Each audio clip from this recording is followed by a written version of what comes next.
Mini सरस ताराराणी महोत्सव जिल्हास्तरीय प्रदर्शन व विक्री, खाद्यपदार्थ, मसाले, ग्रामीण कलाकुसर, कोल्हापुरी ठसका, कोल्हापुरी साज आणि खूप काही. प्रदर्शनाला नक्की भेट द्या. दिनांक 14 ते 18 मार्च 2026. वेळ सकाळी 10 ते रात्री 10.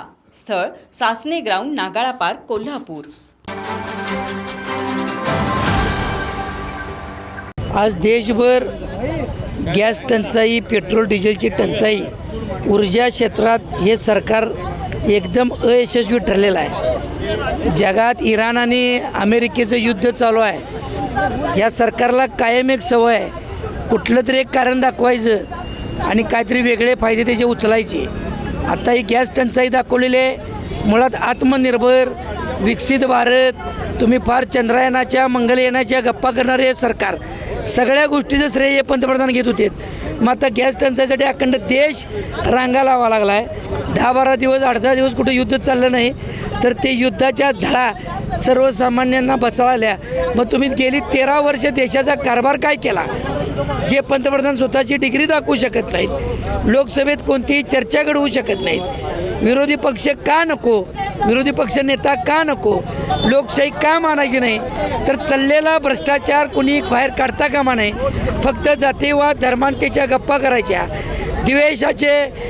द्वेषासारखं बोलायचं, एकमेकावर टोकाचं बोलायचं, विरोधकांना ईडी सीबीआय लावायचे आणि आपला कारभार कशाही पद्धतीनं चालवायचा, त्याचे हे परिणाम आहेत. आज गॅस टंचाईपेक्षा गॅसचे जे दरवाढ केल्यात त्या दरवाढीमध्ये दर सिलेंडर मागं 300 रुपये भाजप सरकारला जातात. हे मिळवण्यासाठी ही कृत्रिम गॅस टंचाई यांनी उभा केलेली आहे. यांचं धोरणच चुकीचं आहे.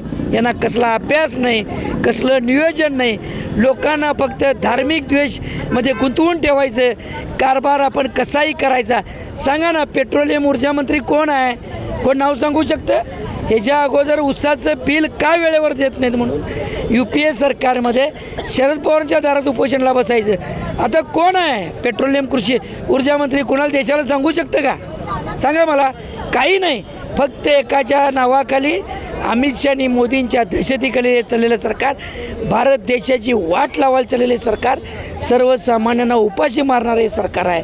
आज रांगा लावायची वेळ आणली आणि गप्पा मात्र आत्मनिर्भर विकसित भारत, ट्रिलियन मिलियन अशा गप्पा मारायच्या आणि सर्वसामान्यांना होरपळून काढायचं. परीक्षेचा काळ आहे, मुलांच्या परीक्षेकडे लक्ष द्यायचं का आईवडिलांनी घ्यायसाठी रांगेत उभं राहायचं? हे जर उत्तर मुख्यमंत्री पंतप्रधानांनी द्यावं. इकडे लक्ष वेधलं की तिसरंच काहीतरी दाखवायचं आणि आम्ही म्हणायचं विश्वगुरू.